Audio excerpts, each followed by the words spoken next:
നമ്മളിരിക്കുന്നത് പെരിയാർ റെസ്റ്റോറൻ്റാണ്. ഇത് നമ്മുടെ ചേരാനല്ലൂരിലായിട്ടാണ്. ആക്ച്വലി നിങ്ങൾക്ക് ഏറ്റവും നല്ല ഊണ് എറണാകുളത്ത് അവിടെ കിട്ടുമെന്ന് വെച്ച് കഴിഞ്ഞാൽ ഇവിടെ ഞാൻ പറയുന്നത്. ഇത് ആക്ച്വലി നമ്മുടെ ഒരു മെയിൻ സ്പോട്ടായിരുന്നു. ഞാൻ കാണിക്കാൻ കുറച്ച് ലേറ്റായി. ഇവിടെ മെയിനായിട്ട് ഊണ് മാത്രമേ ഉള്ളൂ, വേറെ പ്രത്യേകിച്ചൊന്നുമില്ല. പിന്നെ നമ്മൾ ഇവിടെ ക്രാബും ഡക്കും പറഞ്ഞിട്ടുണ്ട്. നമ്മുടെ ഫേവറേറ്റ് സാധനം ക്രാബും ഡക്കും. അപ്പോൾ ഫുഡിനെ കുറിച്ച് പറയാനൊന്നുമില്ല, അടിപൊളിയാണ്. നിങ്ങൾ എന്തായാലും ഫ്രീ ആകുമ്പോൾ നിങ്ങൾ ഫാമിലി ആയിട്ട് ഫ്രണ്ട്സായിട്ട് ജസ്റ്റ് ഒരു വട്ടം വന്നത് ട്രൈ ചെയ്ത് നോക്കിയാൽ നിങ്ങളുടെ വൺ ഓഫ് ദ മെയിൻ സ്പോട്ടായിട്ട് ഇത് മാറും. അപ്പോൾ എന്തായാലും അത് പറഞ്ഞുകൊണ്ട് ഞാൻ തുടങ്ങാൻ പോകണ്ട.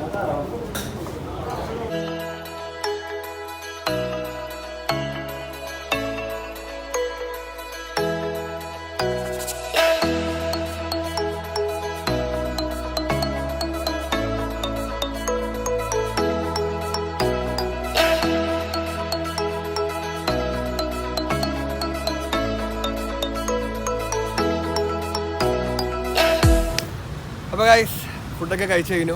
അത് പറഞ്ഞാൽ ഫുഡ് കഴിക്കുന്നത് കാണിക്കണമെന്നുണ്ടായിരുന്നു, പക്ഷേ ഈ ഫുഡ് കഴിക്കുമ്പോൾ ഈ വാവ് സൂപ്പർ എന്നൊക്കെ പറയാൻ കുറച്ചൊരു അൺകംഫർട്ടബിൾ പെട്ടെന്ന്, അതുകൊണ്ടാണ് ഞാൻ കാണിക്കാണ്ടിരുന്നത്. പിന്നെ അതുമാത്രമല്ല ഫുഡ് അടിപൊളിയാണ് കേട്ടോ. അതുകൊണ്ടാണ് ഞാൻ എൻ്റെ വീഡിയോയിൽ കാണിക്കാനുള്ള മെയിൻ കാരണം. നിങ്ങൾ ആക്ച്വലി എൻ്റെ ചാനലിൽ കുറേ ആളുടെ ഫോളോ ചെയ്യുന്നവരുണ്ടെങ്കിൽ ഞാൻ കാണിച്ചു തന്ന സ്ഥലങ്ങൾ പോയി കഴിച്ചിട്ടുള്ളവർക്കറിയാം നല്ല ഫുഡ് മാത്രമേ ഞാൻ കാണിക്കുള്ളൂ. അപ്പോൾ എന്തായാലും നിങ്ങൾ വന്ന് എൻജോയ് ചെയ്യും. ഇത്രയും നല്ല ഫുഡ് എന്തായാലും നിങ്ങൾക്ക് എറണാകുളത്ത് വേറെ എവിടെയും കിട്ടത്തില്ല. പിന്നെ സത്യം പറഞ്ഞു കഴിഞ്ഞാൽ ബൈ ചാൻസ് ഒരു നാൾ ഞാൻ ഈ വഴി പോയപ്പോഴാണ് ഇവിടെ ഇങ്ങനെ റെസ്റ്റോറൻ്റ് ഉണ്ടെന്ന് അറിയാൻ കഴിഞ്ഞത്. അപ്പോൾ ഞാൻ എന്താണെന്ന് വെച്ച് കഴിഞ്ഞാൽ ജസ്റ്റ് ഒരു എങ്ങനെയെന്ന് അറിയാൻ വേണ്ടി ജസ്റ്റ് ഒന്ന് കയറിയാണ്. വലിയ പ്രതീക്ഷ ഒന്നും ഇല്ലല്ലോ, പക്ഷെ കയറി കഴിച്ചു. ഭയങ്കര ബർത്താണ്. നമുക്ക് ഊണ് മാത്രമേ ലഭ്യമുള്ളൂ. ഏകദേശം ഒരു 11 മണി തൊട്ട് 4-4:30 മണി വരെ ഊണുണ്ട്. അപ്പോൾ അതിനുള്ളിൽ ചിലപ്പോൾ ഊണ് തീർന്നു പോയേക്കാം. നേരത്തെ വന്നതിന് കിട്ടും. ഞായറാഴ്ചയും അവൈലബിലിറ്റി ഉണ്ട്. അപ്പോൾ ഞാൻ ഇവിടെ വന്നപ്പോഴത്തേക്ക് എൻ്റെ കയറിയിരുന്നു. ഫുൾ തിരക്കായിരുന്നു. അപ്പോൾ നമുക്കൊരു ഗ്യാപ്പ് കിട്ടിയപ്പോൾ നമ്മൾ അവിടെ പോയിരുന്നു. കുറച്ച് കഴിയുമ്പോഴത്തേക്കാണെങ്കിൽ ചേച്ചിമാരാണ് അവിടെ സർവ് ചെയ്യുന്ന മൊത്തം. ചേച്ചിയാണെങ്കിൽ അവിടെ ഇരിക്കുന്ന കറികൾ മൊത്തമായിട്ട് ഇങ്ങനെ എൻ്റെ അടുത്തോട്ട് വന്നു. ഞാൻ ഫുള്ളി ബ്ലാക്കായി. കാര്യം ദൈവം എന്ത് വേണം, ഒരു ഐഡിയ ഇല്ലാത്ത ലെവലേ. ലാസ്റ്റ് എനിക്ക് ഇഷ്ടമുള്ള സാധനം എടുത്തു കഴിച്ചു. റിയലി അടിപൊളിയാണ്. കാര്യം എന്ന് വെച്ചാൽ നമുക്കൊരു ഭയങ്കര ഒരു സംതൃപ്തി കിട്ടും. അത് നല്ല ഫുഡാണ്, നല്ല കറിയാണ്, നല്ല ഹോസ്പിറ്റാലിറ്റിയാണ്, നല്ല ആംബിയൻസ് ആണ്.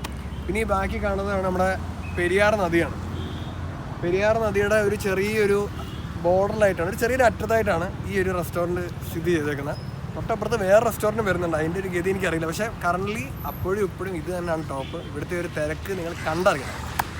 അത്രേ ഉള്ളൂ. അപ്പോൾ വേറൊന്നും പ്രത്യേകിച്ച് കാര്യമായിട്ട് പറയാനൊന്നുമില്ല. ഇതിരിക്കുന്നത് ചേരാനല്ലൂരിലാണ്. പിന്നെ ഫുഡൊന്നും വലിയ എക്സ്പെൻസീവ് ഒന്നുമല്ല. വന്ന് കഴിക്കുമ്പോൾ നിങ്ങൾക്ക് അഫോർഡബിൾ ആയിരിക്കും. സത്യം പറഞ്ഞാൽ ഫുഡ് കഴിച്ച് കഴിയുമ്പോഴത്തേക്ക് എല്ലാവരും ടിപ്പ് കൊടുക്കാറുണ്ടോ എന്ന് എനിക്കറിയില്ല, പക്ഷേ നിങ്ങൾക്ക് ടിപ്പ് കൊടുക്കാൻ വരെ തോന്നി. അപ്പോൾ അത്രയും സാറ്റിസ്ഫൈഡ് ആണ്. അധികം സ്പൈസി എല്ലാവർക്കും വേണമെങ്കിലും ഏത് ടേസ്റ്റ് ഇഷ്ടപ്പെടുന്ന ആൾക്കാർക്കും കഴിക്കാവുന്ന രീതിയിലുള്ള ഫ്ലേവേഴ്സൊക്കെ അവർ ആഡ് ചെയ്തിട്ടുള്ളൂ. അപ്പോൾ എന്തായാലും നിങ്ങൾ വരിക. പിന്നെ എൻ്റെ ചാനൽ ആദ്യമായിട്ട് കാണുന്നവരുണ്ടെങ്കിൽ നിങ്ങൾ സബ്സ്ക്രൈബ് ബട്ടൺ നിൽക്കുക. ഈ വീഡിയോ ഇഷ്ടപ്പെട്ടെങ്കിൽ ലൈക്ക് ചെയ്യുക, അറിയാവുന്നവർക്കൊക്കെ ഷെയർ ചെയ്ത് കൊടുക്കുക. പിന്നെ എനിക്കറിയാം ഈ വീഡിയോ കുറച്ച് ചെറുതാണ്. ആക്ച്വലി ഞാൻ കുറച്ച് ചെറുതാക്കിയതാണ്. അപ്പോൾ എന്തായാലും ഈ ഒരു വീഡിയോ എങ്ങനെ ഉണ്ടെന്നും നിങ്ങൾക്ക് ഇഷ്ടപ്പെട്ടെങ്കിൽ താഴെ കമൻറ്റിൽ പറയാം. അപ്പോൾ വേറെ പ്രത്യേകിച്ച് കാര്യമൊന്നും പറയാനൊന്നുമില്ല. നമുക്ക് അടുത്തൊരു നല്ല വീഡിയോ കാണാം. അപ്പോൾ ഇതുവരെ എല്ലാവർക്കും bye, take care, stay safe.